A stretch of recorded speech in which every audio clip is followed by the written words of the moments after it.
அண்மை செய்தி, திமுக கவுன்சிலர் வீட்டில் பெட்ரோல் குண்டுவீச்சானது நடத்தியிருக்கிறார்கள். நெல்லையில் திமுக கவுன்சிலர் வீட்டில் பெட்ரோல் குண்டுவீச்சு சம்பவம் நிகழ்ந்திருக்கிறது. விவரங்களை செய்தியாளர் ராமசுந்தரம் வழங்கிட கேட்கலாம். ராமசுந்தரம், வணக்கம். இந்த சம்பவம் எப்போது நிகழ்ந்தது? வீட்டில் அக்குடியிருப்பில் இருப்பவர்களுக்கு ஏதேனும் காயம் ஏற்பட்டதா? கள நிலவரம் என்ன? நெல்லை மாவட்டம் முன்னீர்குளம் பகுதியைச் சேர்ந்தவர் செல்வசங்கர். இவர் திமுக ஒன்றிய பொருளாளராக இருக்கிறார். இவரது மனைவி சரஸ்வதி. இவர் பஞ்சாயத்து பாளையங்கோட்டை பஞ்சாயத்து யூனியனுடைய 9வது வார்டு உறுப்பினராக இருக்கிறார்.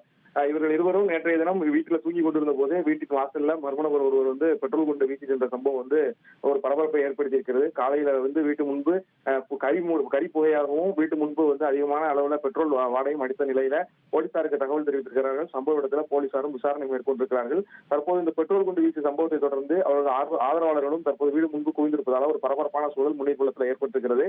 காவல் நிலையத்தில் புகார் அளிப்பதற்காக அவர் குடும்பத்தினர் இருந்து கொண்டிருக்கிறார்கள். அந்த நிலையில முன்னீர்குளம் போலீசாரும் சம்பவ இடத்துல தடயவியல் துறையினரோடு விசாரணை மேற்கொண்டிருக்கிறார்கள்.